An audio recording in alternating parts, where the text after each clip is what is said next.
तो पंडित जी, राहु से आदमी पीड़ित है, मोटे तौर से उसके क्या लक्षण हमें दिखाई देंगे? राहु से पीड़ित है मतलब कि उसका राहु कुंडली में खराब है, या उसने खराब कर लिया है जी। राहु सबसे ज़्यादा आपको जब खराब होते हुए नज़र आएंगे ना जी, तो आप ओवर कॉन्फिडेंस से भर जाएंगे जी, आपको लगेगा कि ये काम मैं कर लूँगा जी, और आप इसमें किसी की राय लेना पसंद नहीं करेंगे। ओवर कॉन्फिडेंस में ही व्यक्ति अपना नुकसान करता है, अपनी हानि करता है। जी, तो सबसे पहले तो व्यक्ति आपको ओवर कॉन्फिडेंट दिखाई देगा, किसी से राय लेना पसंद नहीं करेगा, जिसका राहु खराब है जी। जी, दूसरी चीज, वह व्यक्ति अहंकारी हो जाएगा।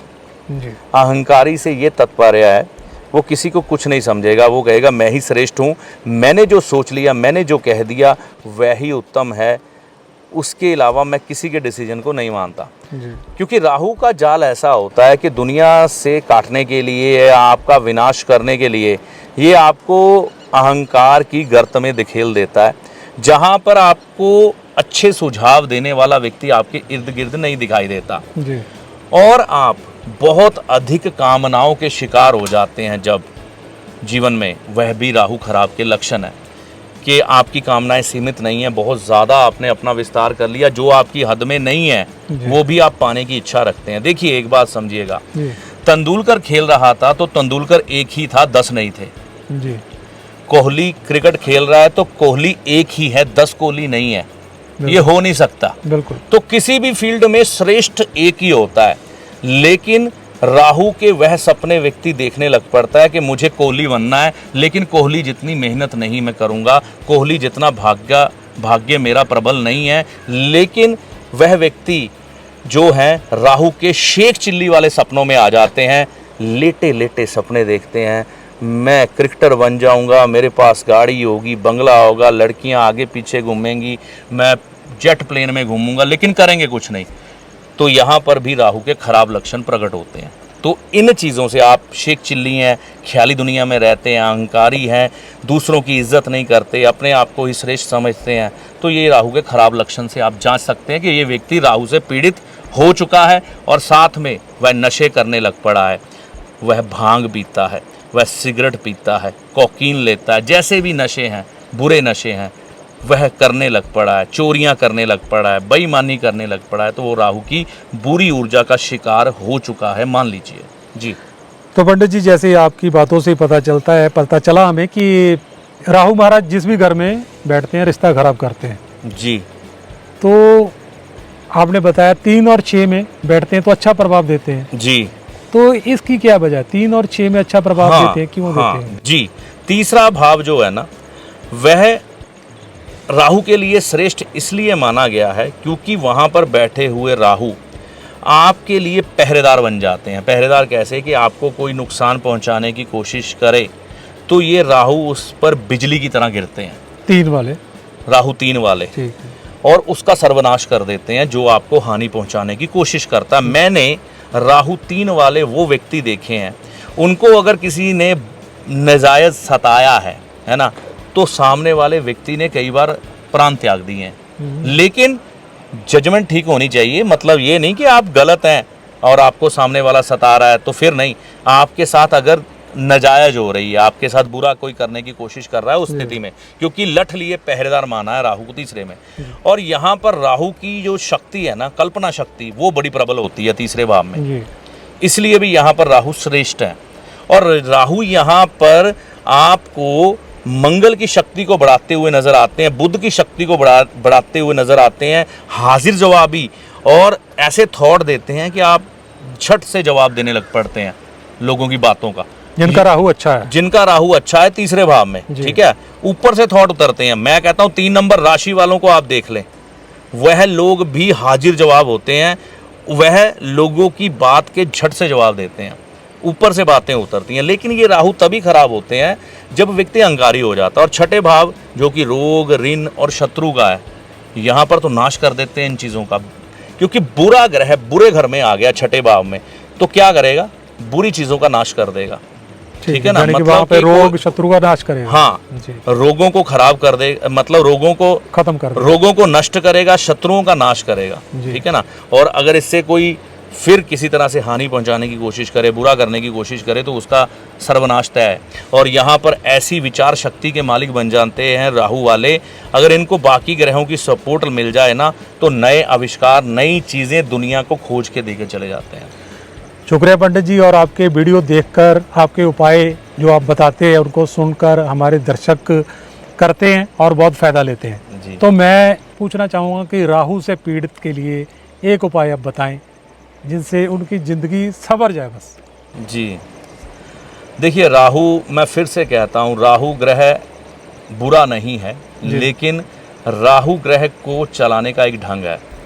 राहु ग्रह, इसमें कोई भी शक नहीं है, आपको बहुत अच्छी बुलंदियां दे सकता है, लेकिन मैं फिर कहता हूं कि कोली एक ही होता है, ठीक है ना। हर कोई कोली नहीं बन सकता। हाँ, आप अपने स्थान पर श्रेष्ठ रहें, इसके लिए राहु को कैसे अच्छा करें।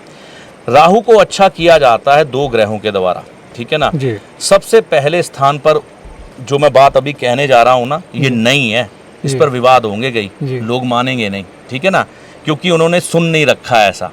राहु को अच्छा करने वाला ग्रह है बृहस्पति। अच्छा जी। जी, बृहस्पति ग्रह ही राहु को अच्छा कर सकता है। बाकी ग्रहों की बात अगर कोई कहता है मंगल, कोई केतु, ये बाद में है। इनका अपना एक ढंग है राहु को अच्छा करने का। बृहस्पति का एक अपना ढंग है राहु को अच्छा करने का। छोटा सा प्रैक्टिकल बताऊंगा, ज्यादा विस्तार दूंगा तो वीडियो बहुत लंबी हो जाए। माता सरस्वती जो है, वह जो उनको प्रसाद चढ़ता है, बसंत पंचमी पर माता सरस्वती की पूजा की जाती है जी। पीले रंग का प्रसाद चढ़ता है उनको, ठीक है ना। और बसंत के दिन हम कौन से वस्त्र धारण करते हैं? पीले रंग के। और माता सरस्वती जी को भी कई स्थानों पर पीले वस्त्र चढ़ाए जाते हैं, कई जगह पर सफ़ेद चढ़ाए जाते हैं, लेकिन ज़्यादातर पीले ही होते हैं। पीला रंग किसका है? पीला रंग है बृहस्पति का। तो बृहस्पति क्या है? बृहस्पति ज्ञान है। राहु क्या है? राहु खराब जब किसी का होता है ना, तो वह व्यक्ति नौसिखिया होता है। मैंने अभी आपको कहा ना, नौसिखिया, उसके पास ज्ञान की कमी है। जब ज्ञान की कमी है ना, तभी आप अहंकारी बनेंगे। आपको परिणाम नहीं ना मालूम उसका, ठीक है ना। अहंकार जब आता है तो आपको उसका अंत नहीं मालूम क्या होता है। लेकिन जो बृहस्पति होता है, वह राहु को कैसे अच्छा करता है कि उसकी विवेक शक्ति बड़ी प्रबल होती है। उसको मालूम होता है कि मैंने अपने किस रिश्ते को किस ढंग से अपनाना है, किस ढंग से अपना चलाना है, और मेरे लिए क्या अच्छा है क्या बुरा है। वो राहु की बातों में नहीं आता। राहु आपके दिमाग में कहेगा टेढ़ा रास्ता पकड़, टेढ़ा रास्ता पकड़, यही बढ़िया है, यही कर ले, इसमें मौज है। लेकिन बृहस्पति कहेगा अगर मैं इस रास्ते पे जाता हूँ, मैं स्मगलिंग करता हूँ, चोरी करता हूँ, 2 नंबर के धंधे करता हूँ, पहले तो मेरी इज्जत चली जाएगी, ठीक है ना। और उसके बाद मेरे दुष्परिणाम क्या आएंगे? मेरे बच्चों के अच्छे घरों में रिश्ते नहीं होंगे, और साथ में अगर कुछ ऐसा हो गया कि मैं जेल के अंदर चला गया तो नहीं, मैं ऐसे काम नहीं करूँगा, मैं अच्छे काम करूँगा, इज्जत की रोटी खा लूँगा, चाहे कम खा लूँ। तो यहाँ पर राहु क्या हो गया? नष्ट हो गया, उसके बुरे विचार खत्म हो गए, है ना जी। तो यहाँ पर राहु का उपाय किसने किया है? बृहस्पति ने किया है, विवेक शक्ति से। और यहाँ पर विवेक शक्ति के साथ सूर्य का ज्ञान भी है ना। सूर्य का ज्ञान क्या है? उसने आपको बताया है ये तुम्हारे लिए अच्छा है या बुरा है, क्योंकि ज्ञान 2 ग्रह देते हैं। सूर्य प्रबल तौर पर ज्ञान के कारक है, लेकिन उसको फैलाते बृहस्पति हैं। तो राहु का उपाय होता बृहस्पति से ही है। क्या बात है पंडित जी, मैं सवाल लिख के लाता हूँ और आप इतने डिटेल से हमें जवाब देते हैं कि मन प्रसन्न हो जाता है। आपके साथ रह रहे कि मेरा भी राहु अच्छा हो गया। तो पंडित जी, आज का युग हम टेक्नोलॉजी का, इलेक्ट्रॉनिक का युग, राहु का युग कह सकते हैं जी। तो इस इलेक्ट्रॉनिक का, टेक्नोलॉजी का राहु का हम पर प्रभाव ना पड़े जी, तो इससे हम कैसे बच सकते हैं? देखिए, टेक्नोलॉजी, समय के साथ चलना ज़रूरी है, क्योंकि जो ज़रूरी परिवर्तन समाज में हो रहे हैं, अगर हम उनके साथ नहीं चलेंगे तो भी पीछे रह जाएंगे और मूर्ख कहलाएंगे, ठीक है ना।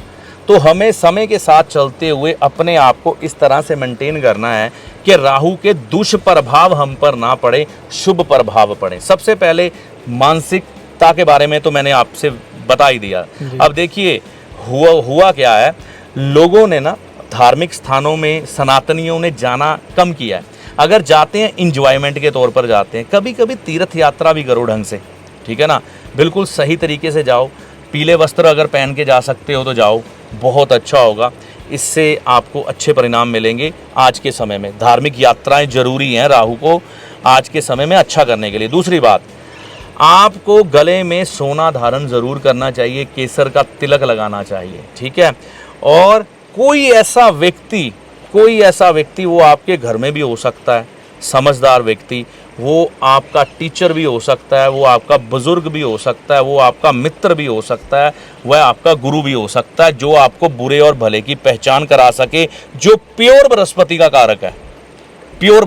कारक है, वह एक अपने इर्द गिर्द जरूर रखें। ऐसे व्यक्ति अपने इर्द गिर्द ना रखें जो सिर्फ आपको हवा में उठाने का काम करते हैं, आपसे अपना काम लेते हैं या आपका नुकसान करके बाद में हंसते हैं।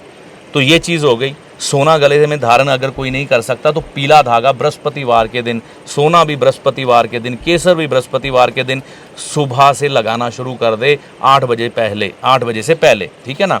ये कर ले, बृहस्पति अच्छे होंगे, जिससे राहु शांत होंगे। दूसरी बात, शरीर पर चांदी धारण करें, क्योंकि हम आज के समय में ये देखिए, ये वीडियो बन रहा है, मोबाइल से बन रहा है, ठीक है ना, तो यहाँ पर कहीं ना कहीं तरंगे तो घूम रही हैं ना जी, जो हमारे शरीर के ऑर्गन्स पर भी बुरा प्रभाव डालती हैं। तो राहु देखिए अच्छी तरह से मैनेज होते हैं, वो होते हैं चंद्र की एनर्जी से भी, ठीक है ना। चंद्र की एनर्जी भी काम करती है, सूर्य की एनर्जी और बृहस्पति की एनर्जी यानी कि सोना भी काम करता है। तो शरीर पर सोना होगा, दुष्प्रभाव नहीं आएंगे। चांदी होगी ना, तो फिर भी राहु की जो किरणें हैं आपकी तरफ मतलब पूरी तरह से बुरा प्रभाव डाल नहीं पाएंगी, रिफ्लेक्ट हो जाएंगी, पीछे चली जाएंगी। तो शरीर पर थोड़ा सोना और थोड़ा चांदी ज़रूर धारण करें, ये ज़रूरी है आज के समय में। राहु को अच्छा करने के लिए मंदिर जाएं, बुज़ुर्गों का सम्मान करें, बाकी मैंने आपको बता ही दिया जी। तो अगला सवाल मेरा ख्याल काफ़ी लोगों को इससे इंटरेस्ट होगा जी। ससुराल पक्ष को हम राहु का कारक मानते हैं जी, तो ससुराल पक्ष से हमारे संबंध अच्छे रहें, इसके लिए हमें क्या करना चाहिए? राहु का क्या उपाय करना चाहिए? ससुराल के कारक राहु ग्रह माने जाते हैं, तो यहाँ पर ससुराल चाहे किसी माता बहन का हो या भाई का हो, उसके लिए जो ससुराल है वो राहु ही है। तो राहु को अच्छा रखने के लिए यानी कि ससुराल से संबंध अच्छे रखने के लिए जी, हम क्या कर सकते हैं?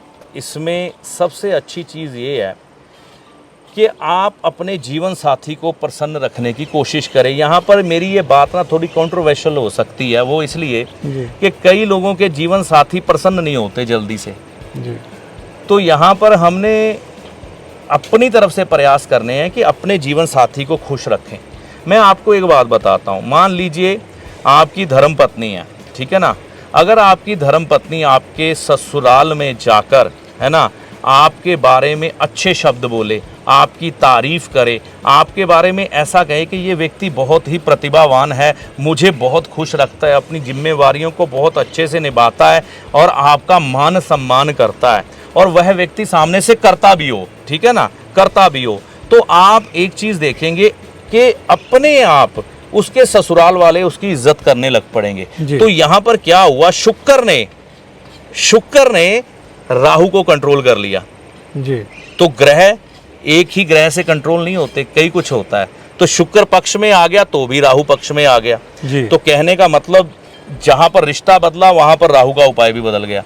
तो यहाँ पर धर्मपत्नी आपकी तारीफ करे, इसी तरह से पति जो है ना अपनी पत्नी की तारीफ अपने माता पिता के आगे करे, उसकी इज्जत बनाए, एक दूसरे को सम्मान दें, खास तौर पर ससुराल वालों के सामने, और उनके लिए स्टैंड भी लें, ठीक है ना। ये नहीं कि आप एक दूसरे का साथ ना दें और एक दूसरे की चुगलियां अपने माता पिता से करें, तो दोनों में से किसी का राहु अच्छा नहीं हो सकता।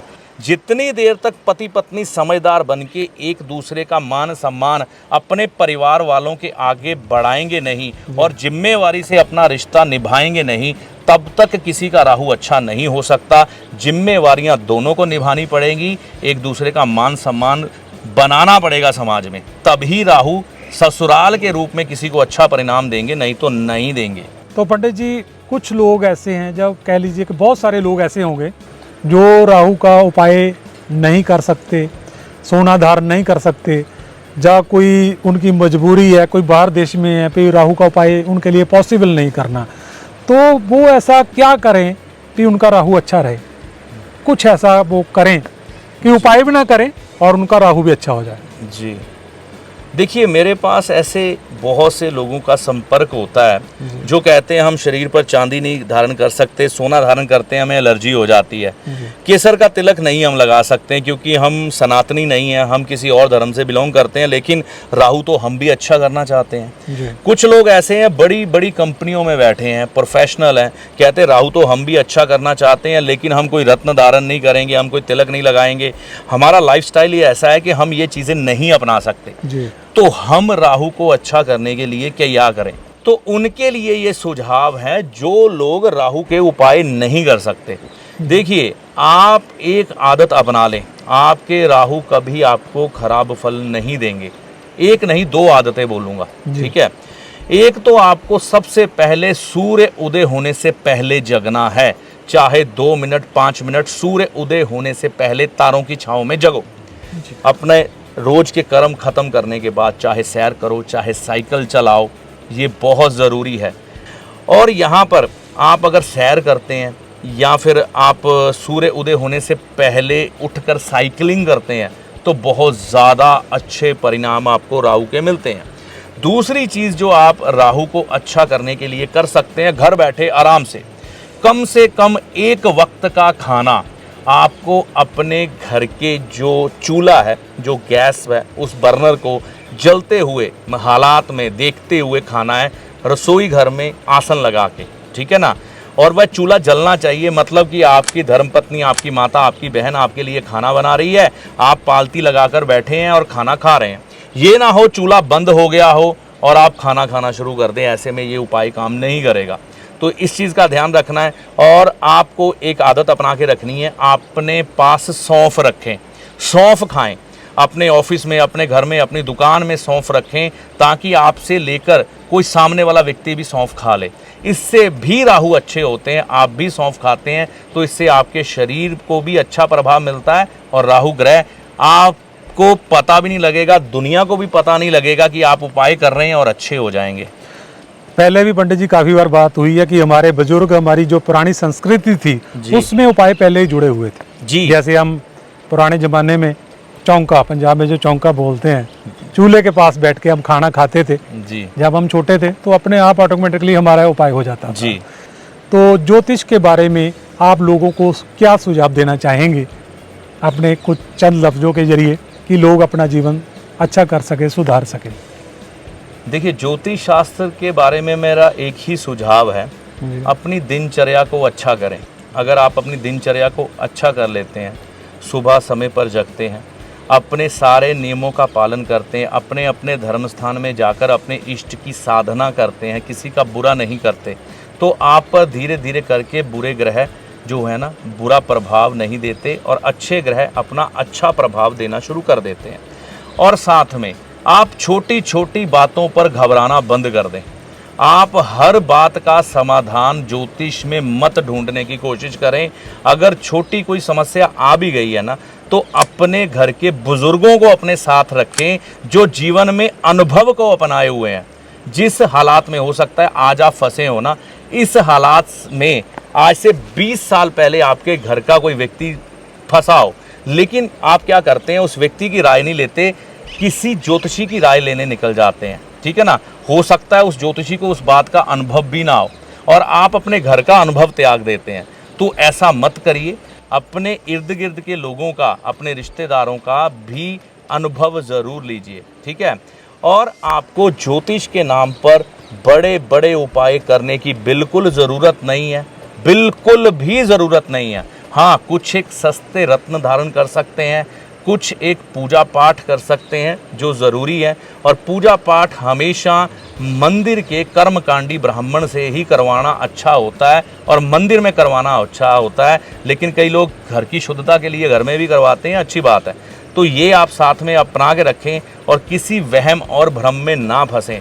किसी भी ज्योतिषी के पास आप श्रद्धा के रूप में जाते हैं ना, तो वह अगर आपकी जेब पर नज़र रखता है तो ऐसे ज्योतिषी को त्याग दें, तो ही आप ज्योतिष का अच्छा आनंद ले सकते हैं और देव कृपा को प्राप्त कर सकते हैं। शुक्रिया पंडित जी, हमारे सभी सवालों का इतने विस्तार से जवाब देने के लिए।